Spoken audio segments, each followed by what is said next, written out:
입니다. 다윗이 마루턱을 조금 지나니 무비보셋의 종 시바가 안장 지은 두 나귀에 떡 200개와 건포도 100송이와 여름과일 100개와 포도주 한 가죽 부대를 싣고 다윗을 맞는지라. 아멘. 기도하겠습니다. 하나님, 오늘도 복된 하루를 살아갈 때 주님 내 편에 서서 나를 항상 도우실 것을 믿고 나아가고 주님의 은혜 가운데 살아가는 믿음의 하루가 되도록 우리를 붙들어 주옵소서. 사랑하는 우리 교회 모든 성도들이 주 앞에 있기를 원합니다. 하나님의 긍휼하심과 하나님의 놀라운 사랑으로 정말 하나님 기뻐하시는 그 자리에 있을 수 있도록 하나님 복을 내려 주옵소서. 이 새벽에 우리 기도하는 믿음의 백성들을 더 굳건하게 하셔서 우리의 믿음과 우리의 기도가 주님 앞에 항상 같이 있을 수 있도록 복을 내려 주옵소서. 이 시간 1,000번째로 드려지는 예물들과 또 범사에 감사에 드려진 예물을 기뻐 받아주시고 또 말씀을 나눌 때에 주여 우리와 함께하여 주옵소서. 감사하고 거룩하신 예수님의 이름으로 기도올리옵나이다. 아멘. 사실 권력이라는 건 그야말로 허상이라고 얘기합니다. 정치든 무엇이든 사실 권력이라는 것이 하루아침에 없어질 것이 정말 이 권력이죠. 근데 요즘 한국 사회를 보면 자신이 갖고 있는 권력을 잘 선용하고 사용하다기보다는 마치 다들 여야를 막론하고 자기가 갖고 있는 이 권력이 정말 영원할 것이라고 생각하고 좀 그런 인간적인 모습에 우리 한국 사회의 정치가 참 안타까운 현실 가운데 있는 것을 느끼게 됩니다. 물질도 마찬가지죠. 물질도 때로는 우리가 넉넉할 것 같지만 또 신기루처럼 사라지는 게 또 물질인 것 같습니다. 이 권력을 추구할 때라도 노할 때를 또 놓을 줄 아는 것이 바로 진정한 권력을 잡을 줄 아는 사람의 어떤 그런 모습이라고 저는 생각이 듭니다. 다윗의 일생을 보면 다윗이 왕궁에 있었던 날도 오래되었지만 어떤 날도 많았을까요? 광야에서 살았던 날도 많았습니다. 실제로 왕궁에서 이제 유다 왕을 포함한 40년을 궁에서 살았다 쳐도 나머지 인생은 사실 광야에서 살았던 것이 이 다윗의 삶입니다. 다윗의 인생을 보면 광야에서 살았던 것이 크게 두 가지가 되죠. 첫 번째는 누구에게 쫓겨서 광야의 생활을 하게 됩니까? 장인인 사울 왕에 쫓겨서 광야의 생활을 하게 됩니다. 근데 그때는 그래도 자신에게 꿈이 있었습니다. 또 하나님께서 자기에게 기름 부으셔서 왕 위에 오를 것을 약속하셨기 때문이죠. 그래서 그렇게 위기와 어려움 속에 있어도 또 사울 왕을 죽일 기회가 있어도 그가 하나님 앞에 범죄하지 않기를 위하여 최선을 다했던 것은 그가 곧 왕위에 오를 것을 믿었기 때문이에요. 그래서 조그만 죄도 조그만 실수도 범하지 않으려고 애썼던 모습이 바로 이 사울에게 쫓겼던 광야의 삶이라고 볼 수 있습니다. 때가 되자 하나님께서 그를 먼저 헤브론에서 유다 지파의 왕으로 세우시고 그곳에서 7년 반 동안 기다리게 하십니다. 그리고 이제 진정한 통일 왕국의 12지파의 왕으로 등극하게 되죠. 그러고 나서 다윗은 말 그대로 승승장구했습니다. 성경은 그렇게 기록했죠. 다윗이 어디를 가든지 승리하였다. 하나님은 다윗에게 왕위를 오르게 하시고 나서 정말 어디든 나가서 전쟁을 하고 정말 그 주변 이 부족과 왕국들을 정말 이 치열한 전쟁 가운데도 어려움 없이 그 전쟁을 이기게 하시고 토벌을 하게 하셨던 것입니다. 이스라엘뿐만 아니라 모든 열강들을 다 정리하실 정도로 하나님은 다윗을 그렇게 축복하셨죠. 하지만 어떤 이 다윗의 이 정점의 시간이 사실 다윗 왕국 안에서도 그렇게 오래되지 않습니다. 특별히 바세바의 이 사건 이후로 다윗은 어떻게 보면 좀 이렇게 그래프를 그린다면 좀 떨어지고 나락에 빠지고 있는 형국에 들게 됩니다. 바세바 사건 이후로 어떻게 보면 자기의 신복이었던 요압, 뭐 그것을 비롯해서 신하들이 다윗의 말을 잘 듣지 않는 것 같아요. 그러니까 한번 이게 죄를 저지르니까, 누구나 아는 죄를 저지르니까 이 리더십이 무너지는 것을 보게 되는 것이죠. 게다가 압살롬의 사건 이후에는 압살롬을 징계하지도 않았고 또 이 압살롬을 사랑으로 품지도 않았습니다. 그러니 이 가족의 모습을 보고 자녀 교육의 모습을 보고도 야, 누가 왕이 오를까? 압살롬의 왕이 오를까? 막 이런 신하들 사이에서도 이 권력의 줄을 서는 것이 참으로 어려웠습니다. 결국에 누가 배신을 하게 됩니까? 압살롬이 배신을 하게 되죠. 왕위를 찬탈하고 다윗은 다시 몇 번째 광야 생활을 하게 됩니까? 두 번째 광야 생활을 하게 됩니다. 오늘 이제 사무엘하 16장은 다윗이 이제 두 번째 광야 생활을 하게 되는 모습의 이야기를 시작하게 됩니다. 다윗은 두 번째 광야를 이제 생활을 하면서 특별히 두 사람을 만나는 장면을 성경이 기록하고 있습니다. 그리고 다윗 스스로 내가 왜 이 광야의 생활을 다시 하게 됐는지 깨닫게 되는 이유가 되게 되는 것이죠. 첫 번째 만난 사람은 무비보셋의 종 시바였습니다. 시바가 떠나는 다윗을 위하여 무언가 준비하죠. 우리 1절 말씀입니다. 다시 보겠습니다. 함께 읽겠습니다. 다윗이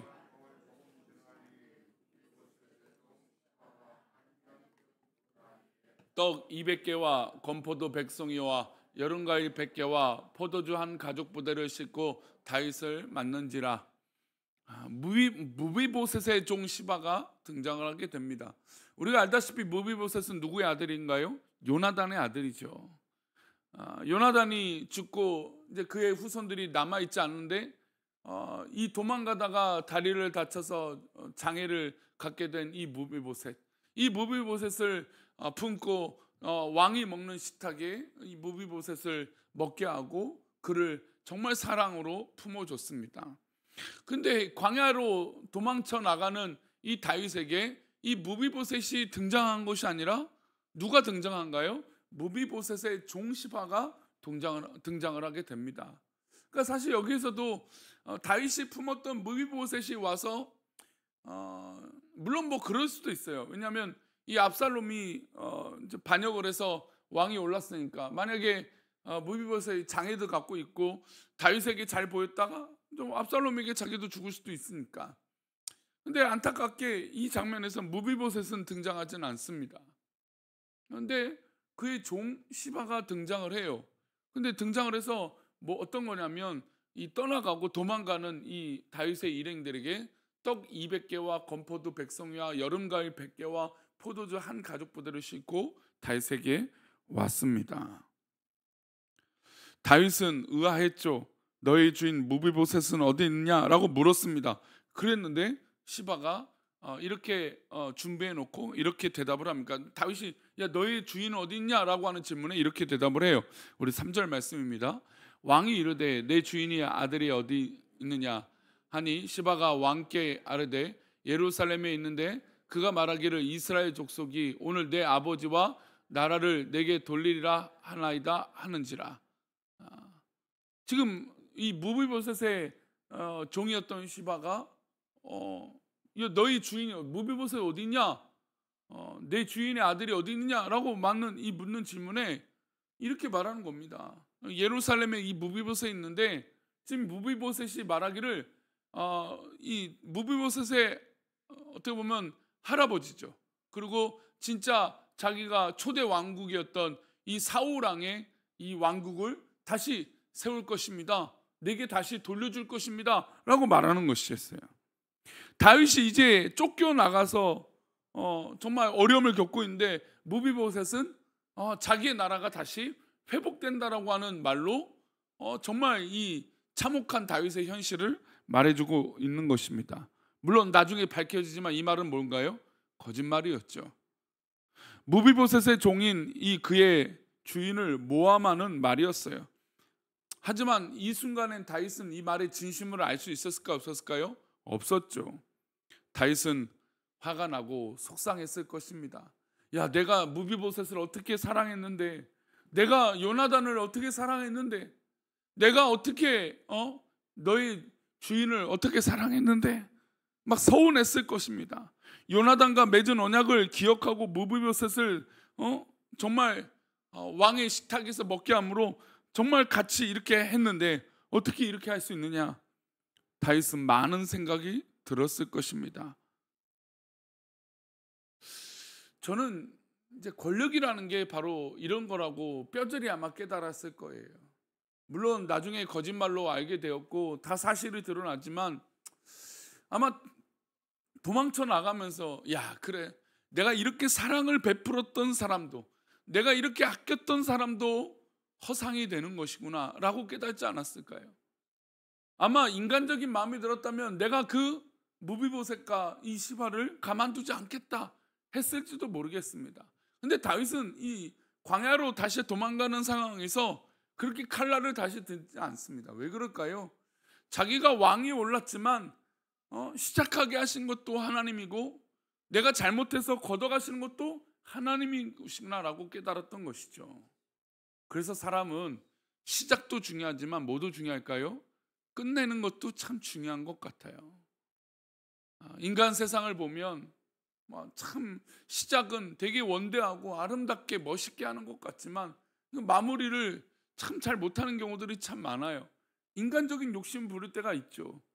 다윗이 지금 도망가는 상황이지만 충분히 이 무비보셋을 위해서 이 말을 들었다면 화도 나고 정말 자객을 보내서 정말 안갚음을 할 수도 있고 여러 가지 할 수도 있을 겁니다. 미련을 떨 수 있다는 거죠.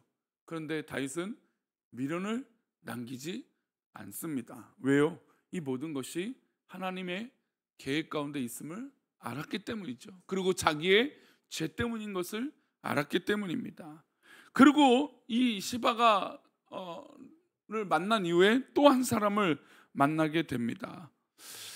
한 사람이 나오는데 바로 그 사람이 시므이였습니다. 몰락한 사울 왕강의 먼 친척되는 사람이에요.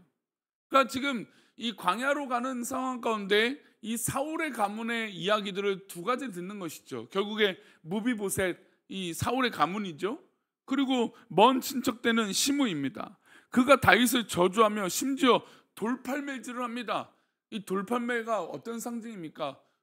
골리앗을 물리쳤던 다윗의 상징이 바로 돌팔매 아닙니까? 근데 이 광야로 도망가는데 시므이가 이 돌팔매를 던지는 거예요. 얼마나 아이러니한 상황입니까? 다윗을 호위하던 아비새가 화가 났습니다. 분노했죠. 그래서 다윗에게 이렇게 말합니다.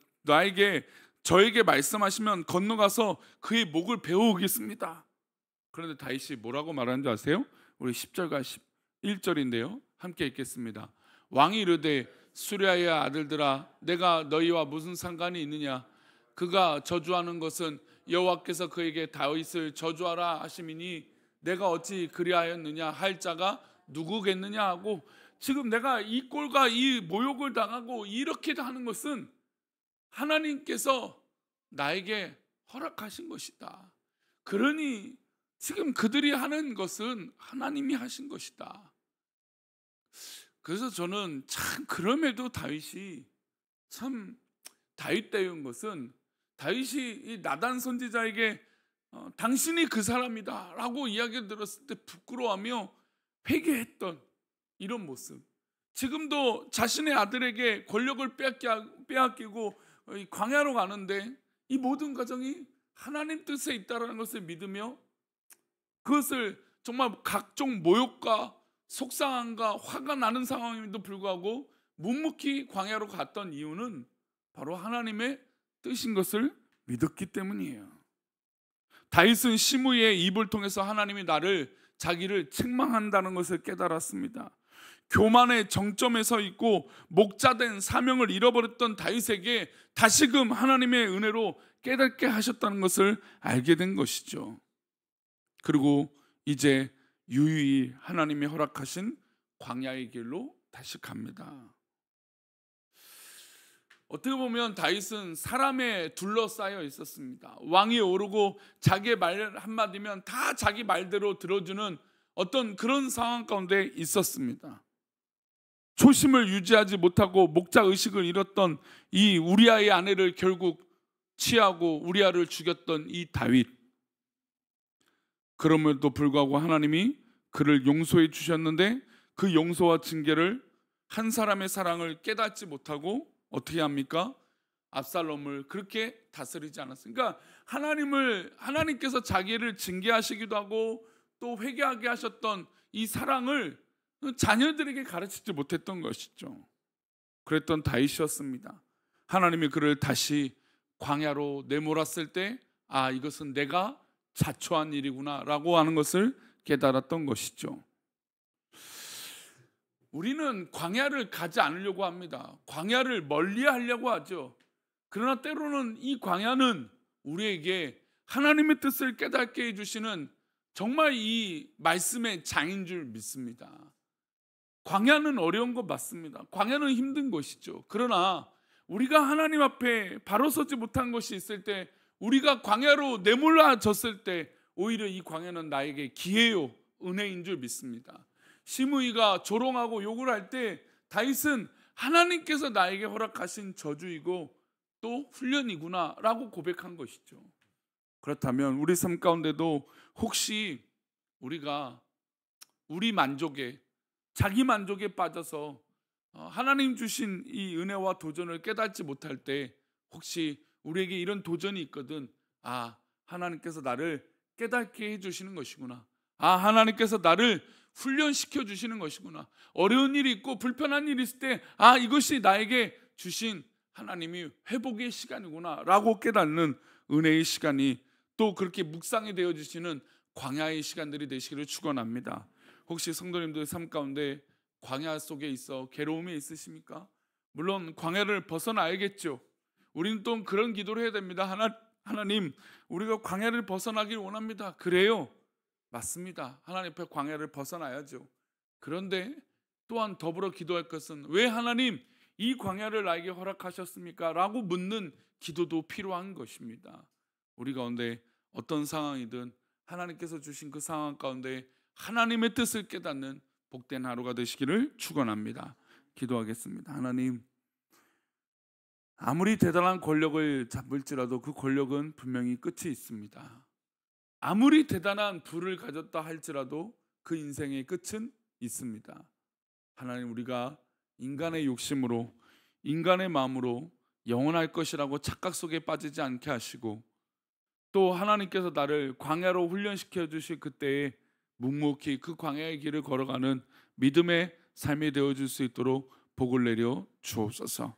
하나님, 우리 성도들의 삶 가운데 혹시나 광야에 있거든 하나님 그 광야를 또 속히 끝낼 수 있는 은혜도 있지만 왜 나에게 광야를 허락하셨는지 깨닫는 은혜도 허락하여 주옵소서.